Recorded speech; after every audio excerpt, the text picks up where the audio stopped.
My name is Doug Whynott, MFA 1985. I went through the MFA fiction program to write nonfiction. I've been doing that ever since graduation.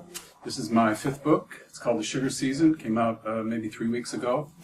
It's about the maple syrup industry in the U.S., and it's about a producer in New Hampshire by the name of Bruce Bascom, who produces a quarter of all the maple syrup in New Hampshire, and is the largest processor of maple syrup in the United States. I was there at his place of business from 2010 through 2012. The narrative in this book takes place in 2012, and that's when he became the biggest processor in the United States. So I'm going to read a chapter called Aren't You Afraid, Mr. Bureau? It's about his mentor. He is a French-Canadian, or was, he died in 2013, French-Canadian buyer and seller of maple syrup. His name is Real Bureau. I'm going to read part of the first section because it's a little long, and then I'm going to skip to the second section, but I'm just going to read the introduction and then move on. So, one of the first stories Bruce told me about buying was when he stopped by Mr. Bureau's house for lunch one summer. His name is Real Bureau, but Bruce always referred to him as Mr. Bureau. Mr. Bureau was a maple syrup trader, still is, as of this writing, actually. He had served as the mayor of St. Everest, Quebec, and as a math teacher at the local parochial school, and was an accountant. Very good with figures. When Bruce told his story, he often mentioned how Mr. Bureau got up early every morning to review his ledger books, written in immaculate penmanship. Mr. Bureau was the person who sold maple syrup for a lot of producers in his area of Quebec, which is Beauce County in the southeast, their most productive maple syrup region. When Bruce went to Quebec on a business trip, he usually stopped by Mr. Bureau's and would sometimes stay for lunch. On this day, the one Bruce told about in his story, while he was having lunch, one farm family after another stopped to get paid for their syrup, and Mr. Bureau wrote out one check after another for hundreds of thousands of dollars. Tens of thousands of dollars, I asked. Hundreds of thousands. Mr. Bureau was Bruce's mentor in the game of buying and selling syrup. He had cleaned my clock many a time, Bruce said. But that was all part of the game and fair play in Bruce's mind.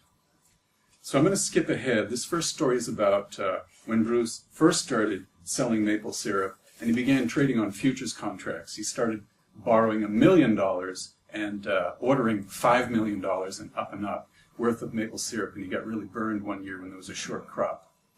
And I'm going to move to the last two paragraphs of this section and then move on to the last couple of pages with one other story. So,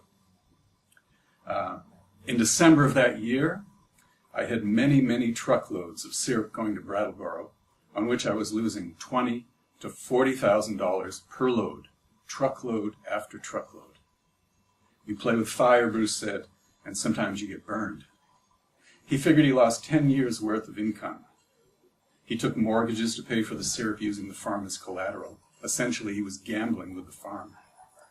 Fortunately for Bruce, 2 good crop years followed, and he was able to pay off the mortgages fairly quickly. But I lost my nerve for being out there on the edge. Ken Bascom, Bruce's father, took the losses philosophically. He didn't ask Bruce to tell him specifically how much money he lost. Instead, he asked if the experience cost more than a college education. Much more, Bruce said. He said to me, then you must have learned a lot more too. Of trading syrup on the bulk market, Bruce said with some bravado, you have to know what you're doing.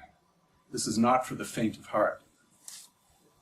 Mr. Bureau is still trading syrup even at the age of 80, even with a serious heart condition. I remember that when I first met Real Bureau on a visit to Canada with Bruce, he trailed along behind us over to his warehouse where we watched inspectors from the Federation grade his syrup.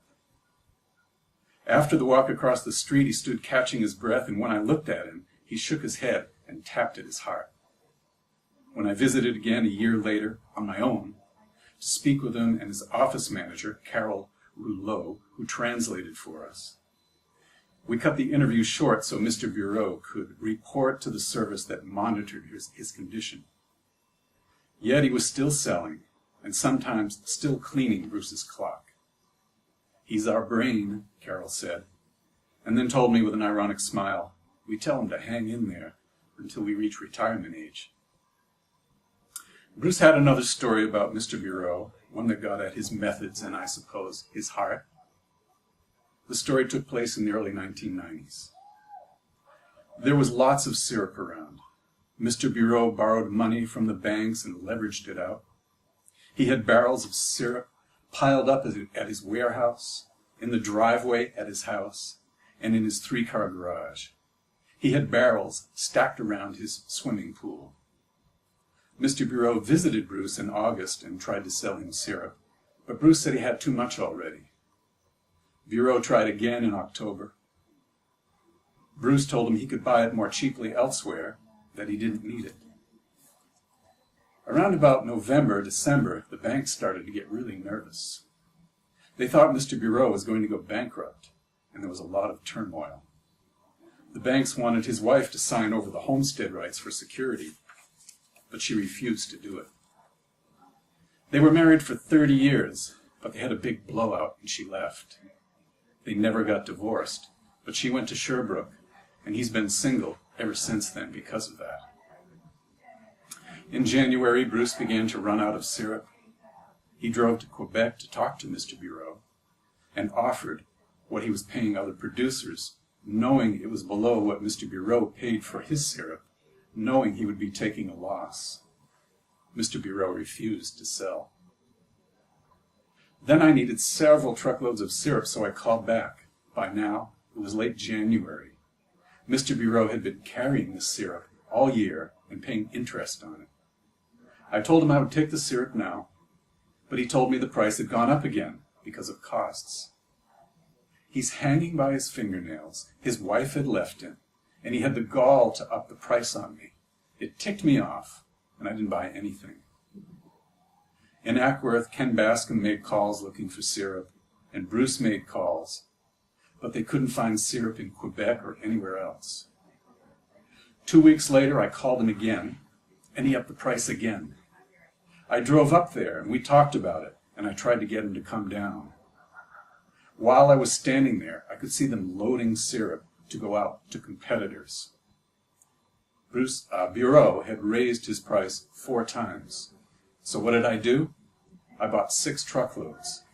1 month before the season was to start, and he ended up selling millions of dollars of inventory that he had all year at a very substantial profit. It was as the man said, syrup finds the money. A few years later, Bruce talked to Mr. Bureau about what happened that season. He said to me, "Speculating on any product like maple syrup, it's mostly in a person's mind. You've either got the ability to hold on, or you don't. My wife didn't know how to handle the risk and was afraid."